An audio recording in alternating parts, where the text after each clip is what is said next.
In the 70s, they blamed the Dobermans. In the 80s, they blamed the German Shepherds. In the 90s, they blamed the Rottweilers. And today, they blame the Pit Bull.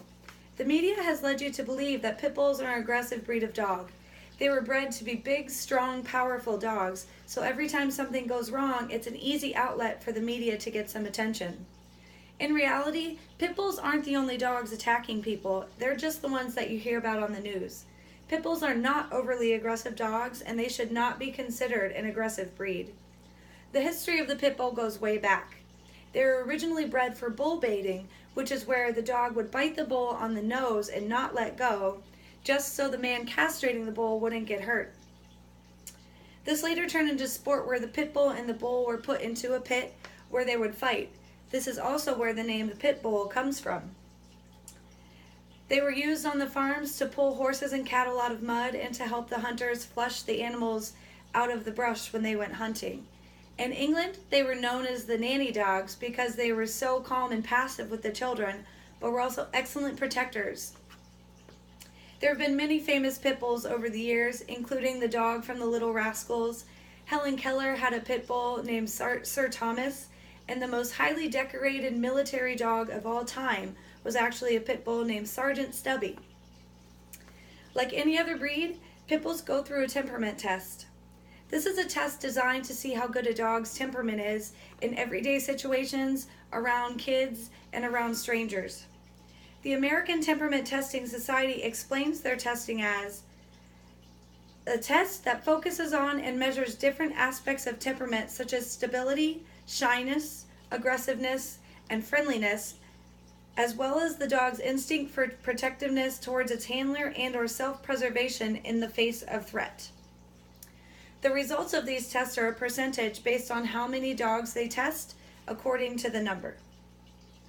Pit bulls have consistently rated at the top of the list for passing the test. Currently, the ATT has tested 870 pit bulls. 755 of those pit bulls have passed, giving them an 86.8% rating. And number 2 is the Golden Retriever at an 85% rating. They've passed it more times than Chihuahuas, Poodles, Beagles, Collies, and even Golden Retrievers. You can see from my top 10 most aggressive dog list here, Chihuahuas and Dachshunds are the top 2 most aggressive dogs in the United States. Making up the other 3 spots are Chows, Dobermans, and Dalmatians. You can see on this list, pit bulls aren't even in the top 10. I can attest to this. I own a pit bull and a yellow lab.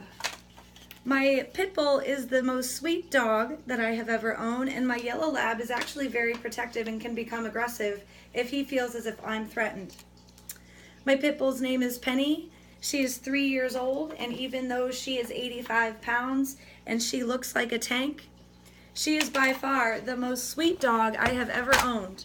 Growing up, I had a Golden Retriever who at 13 years old bit me. That was the only time I've ever been bitten by a dog or felt threatened, and it was my family dog, and it was a Golden Retriever. Pit bulls are just like any other breed. They have their upsides and downsides. Pit bulls do require more training simply because they are very strong and can boss you around.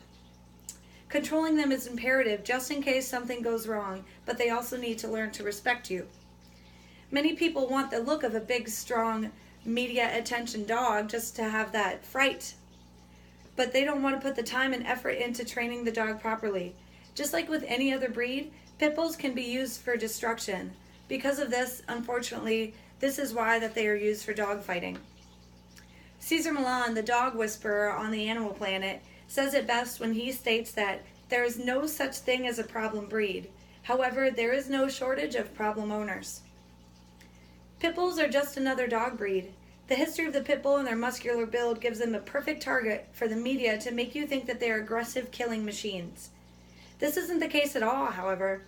They're used for protection of children, but were bred to be strong enough to hold back a bull if they had to. In reality, bad owners give good dogs a bad reputation. Dogs aren't born with the mindset to kill humans, they just learn it through aggressive behaviors in the home. With the right training and the dedication, a pit bull will be a loving family member who will not hesitate to curl up with you under the covers at night, which is what my pit bull Penny is doing right now on the couch. Thank you.